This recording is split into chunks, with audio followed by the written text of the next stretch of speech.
नमस्कार विद्यार्थी मित्रांनो. आज आपण सोपे गणित या युट्यूब चॅनलच्या माध्यमातून तुमच्या समोर नवनवीन गणिताचे व्हिडिओ आणत आहोत. विद्यार्थी मित्रांनो, या व्हिडिओच्या शृंखलेमध्ये अंकगणितीय श्रेणीमधील 2 गुणांचे गणित आज आपण पाहणार आहोत. आणि ते गणित परीक्षेच्या दृष्टीने महत्त्वाचे तर आहेत, पण हे गणित तुम्हाला अनेक स्पर्धा परीक्षेमध्ये पाहायला मिळतात. म्हणून अंकगणितीय श्रेणी हा पाठ अभ्यासक्रमाच्या दृष्टिकोनातून आहे, पण स्पर्धा परीक्षेच्या दृष्टिकोनातून अतिशय महत्वाचा आहे. त्यामुळे याचा अभ्यास आपल्याला महत्वपूर्ण ठरणार आहे. मग 2 गुणांचे गणित आपल्याला कोणते येऊ शकतात?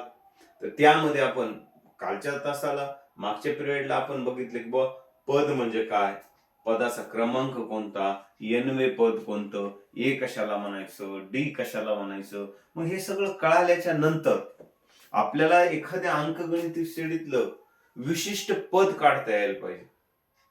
पहिलं पद, दुसरं पद, तिसरं पद, चौथं पद तर सोपं आपण तोंडपाठानं काढू शकतो.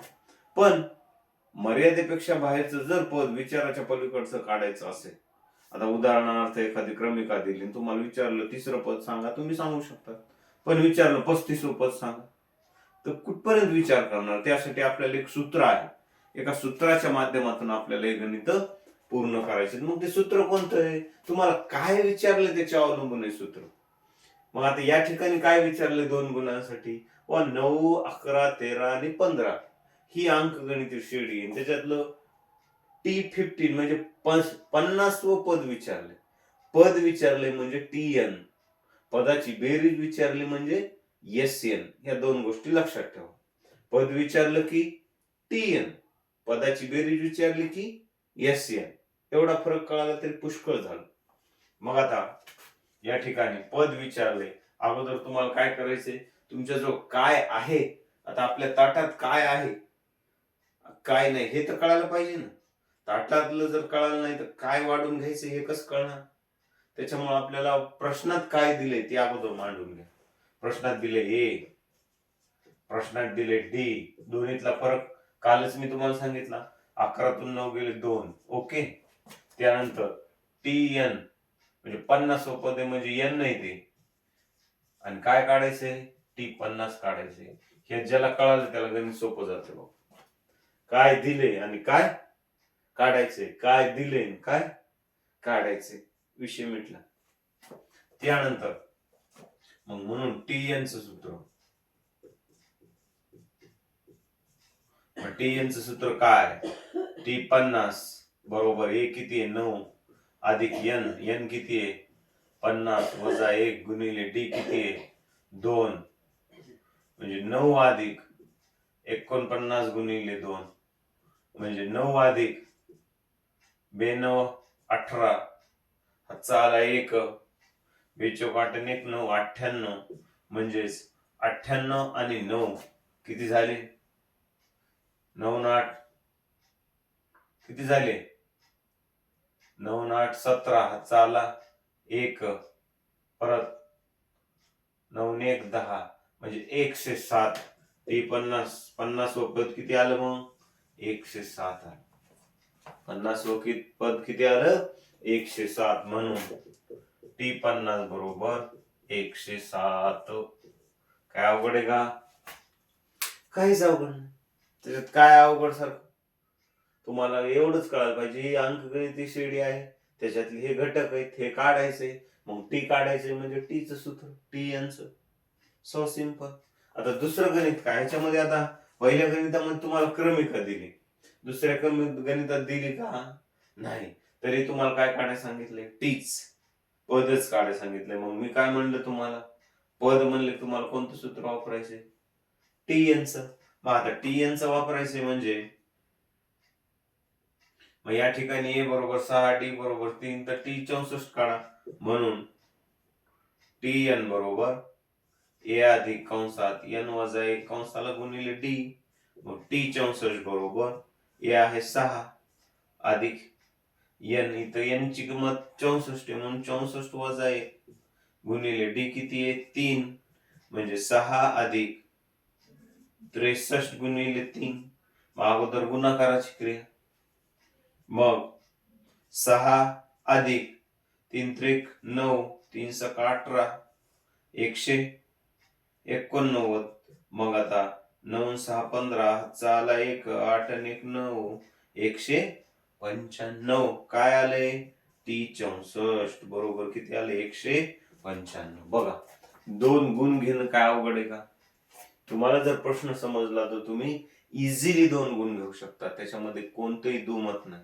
आणि सो सिंपल आहे. आता तिसरं गणित काय सांगताय आपल्याला? व इथं ए दिले, डी दिले आणि एस 10 काढायचे. मी आताच तुम्हाला काय म्हणलं? एस म्हटलं की एस यांचं सूत्र, टी म्हणलं की टी यांचं सूत्र. मग या ठिकाणी आपल्याला एस यांचं सूत्र वापरायचं. एस यांचं सूत्र काय सांगतंय? एस एन बरोबर n/2 गुणिले मोठ्या कंसात 2a अधिक n वजा 1 कंसाला गुणिले डी कंस बंद. मग आता किती काढायचे? एस 10 काढायचे. 10 पदांची बेरीज म्हणजे 10 भागिले 2 गुणिले 2 गुणिले 5, a ची किंमत 5 आहे, अधिक n वजा 1 म्हणजे n किती आहे? 10, 10 वजा 1 म्हणजे 9 गुणिले डी म्हणजे किती? 4. डायरेक्ट मांडलं थोडं, मग इथं डिवायडेशन करू शकतो आपण. 2 5 जा 10 म्हणजे 5 चा भाग बसला कंसात 2 पंच 10 अधिक 9 चौक 36 म्हणजे आता 5 गुणिले 46 म्हणजे टी 10 बरोबर 5 सक 30, हातचे आले 3, 5 चौक 20 आणि 3 23 म्हणजे टी 10 बरोबर 230. बघा, याच्यामध्ये काय अवघड आहे? अवघड कसं काय आहे का? अजिबात नाही. तुम्हाला जर एकदा कळालं की बाबा काय दिले आणि काय काढायचे, तुम्ही इझिली कोणतेही प्रश्न अंकगणित श्रेणीमध्ये सोडू शकतो. आपण 2 गुणांचे प्रश्न पाहायला लागलेलो आहोत आणि ते प्रश्न अतिशय सोप्या रीतीने तुम्हाला मी समजून सांगत आहे.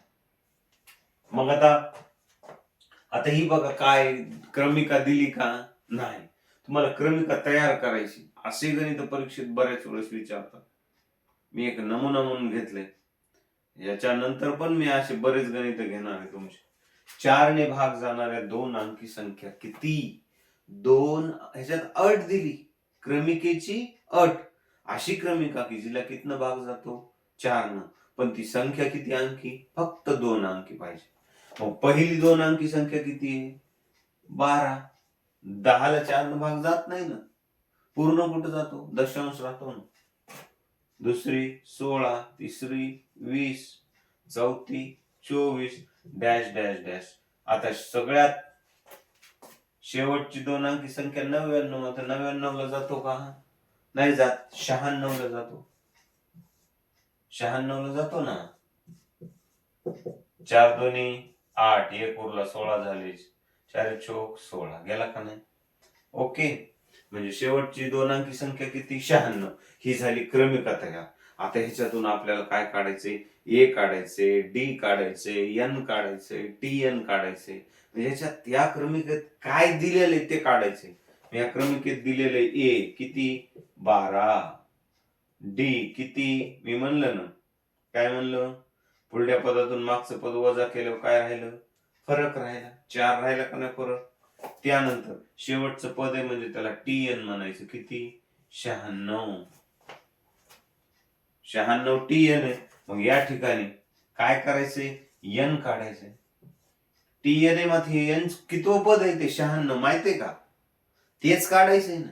पण तुम्हाला मी काय सांगायलो, क्रमिका दिली की तुम्हाला त्याच्यात काय आहे, काय शोधायचंय हे कळालं की हा पाठ समजला. मग आता पदाचा उल्लेख आहे ना, मग सूत्र कशाचं वापरावं लागणार? पदाच. त्याच्यात काही वाद आहे का? मग आता टी एन पद किती आहे? टी एन च 96 किंमत, मग 96 ला 96. ए किती आहे? 12 अधिक एन माहित नाही म्हणून जशाच तसं. डी किती आहे? 4. बघा आता हे गणित थोडं वेगळे. म्हणजे आता इथं काय करायचंय? 96 बरोबर 12 अधिक 4 न कंसाला गुणलेलं आहे 4n वजा 4. काय अडचण? मग आता ह्या 12 मध्ये 4 मध्ये क्रिया होणार. मग 12तून 4 गेले 8. 12तून 4 गेले म्हणजे 8 म्हणजे काय होणार? 96 बरोबर 8 अधिक 4n. मग हे 8 इकडे धन आहे, तिकडे आल्या ऋण, म्हणजे 96 मधून 8 वजा करायचे बरोबर 4n. 96 तून 8 वजा केले 88. 88 ना. आता हे 4 गुणाकारात आहे, तिकडे आल्या भागाकारात बरोबर काय राहिले n. मग 4 न डिवायडेशन करायचं. 4 दोन्ही 8, 4 दोन्ही 8 बरोबर n. म्हणजे 4 न जर 88 ला भाग दिला तर 22 भागाकार येतो. म्हणजे n ची किंमत झाली 22. म्हणजे 4 ने भाग जाणाऱ्या 2 अंकी संख्या 22 आहेत असं मराठीत लिहायचं तिथं गणितामध्ये. त्यावेळेस आपलं उत्तर पूर्ण झालं. म्हणजे लक्षात आलं ना विद्यार्थी मित्रांनो, अंकगणित ही शिडीधऱ्या 2 गुणांचे गणित कशा प्रकारे असतात आणि ते किती सोपे आहेत. केव्हा? जेव्हा आपल्याला कळेल की बाबा कोणत्या क्रमिकेत ए आहे, कोणत्या क्रमिकेत डी आहे, कोणत्या क्रमिकेत एन आहे, कोणतं टी एन आहे, का कुठं एस एन विचारलंय, टी एन कोणतं, एस एन कोणतं, हे ज्या वेळेस फरक तुम्हाला लक्षात येतील त्याच वेळेस तुम्हाला हे गणित लक्षात येतील आणि हा पाठ लक्षात येईल. विद्यार्थ्यांनो, दिवस फार कमी राहिलेत.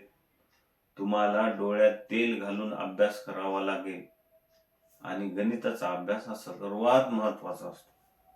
ओके, त्यामुळं अभ्यासावर लक्ष द्या आणि गणिताचा अभ्यास करा. Okay, good night.